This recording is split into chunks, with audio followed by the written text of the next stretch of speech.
Kidlat News Updates. Mga balita ngayon, mastermind sa pagpatay sa businessman na si Dominic Sitin, arestado sa Malaysia. Ironclad commitment ng Estados Unidos sa Pilipinas, muling tiniyak sa pagbisita ni US Defense Secretary Hegseth. Uplan bakla sa pagsimula ng lokal na kampanya pinagtulungan ng COMELEC at MMDA. Ako po si Cesar Soriano para ihatid ang nangungunang mga balita sa buong kapuluan ngayon.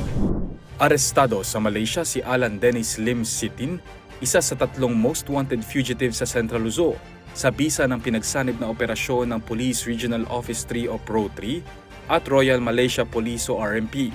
Si Sitin na may patong na 10 milyong piso ang itinuturong utak sa pagpatay sa kanyang kapatid na si Dominic Sitin, presidente ng United Auctioneers Incorporated noong 2018. Siya ay inaresto sa Petaling Jaya, Selangor noong Marso 22, 2025 sa pamamagitan ng Intelligence Operations Office of the Police Attaché sa Malaysia, Special Branch ng RMP at IPD Petaling Jaya RMP.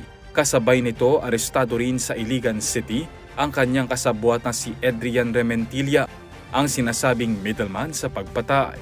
Ang gunman na si Edgardo Luib ang nagturo kay Dennis Sitin na utak ng krimen na naganap sa Subic Bay Freeport noong Nobyembre 28, 2018. Inihahanda na ang repatriation ni Sitin upang humarap sa kasong kriminal sa Pilipinas. Muling tiniyak ng Estados Unidos ang matibay o ironclad na alyansa nito sa Pilipinas sa larangan ng depensa at ekonomiya sa pagbisita ni US Secretary of Defense Pete Hegseth kay Pangulong Ferdinand Marcos Jr. sa Malacanang ngayong araw.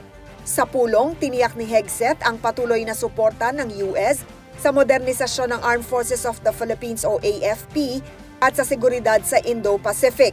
Bukod sa depensa, binigyang diin din ang pagpapalakas ng ugnayang pang-ekonomiya, lalo na sa larangan ng trade at infrastructure investments. Ito ang unang pagbisita ng isang mataas na opisyal mula sa Administrasyong Trump sa Pilipinas, bahagi ng kanyang Indo-Pacific Tour upang palakasin ang ugnayan sa mga opisyal ng gobyerno at militar. Sinimula ng Commission on Elections o COMELEC at Metropolitan Manila Development Authority o MMDA ang malawakang Uplan Baklas sa Nicolas Zamora Street, Tondo, Manila ngayong araw, kasabay ng pagsisimula ng lokal na kampanya para sa Halalan 2025. Pinangunahan ni COMELEC Chairman Attorney George Erwin Garcia at MMDA Chairman Attorney Don Artes ang operasyon upang alisin ang mga illegal na campaign materials sa pampublikong lugar, alinsunod sa Republic Act No. 3571 at COMELEC Resolution No. 11111.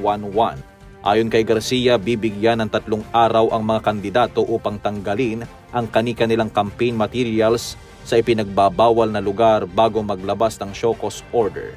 Mahigit 500 tauhan ng MMDA ang itinalaga sa iba't ibang lungsod upang tumulong sa operasyon.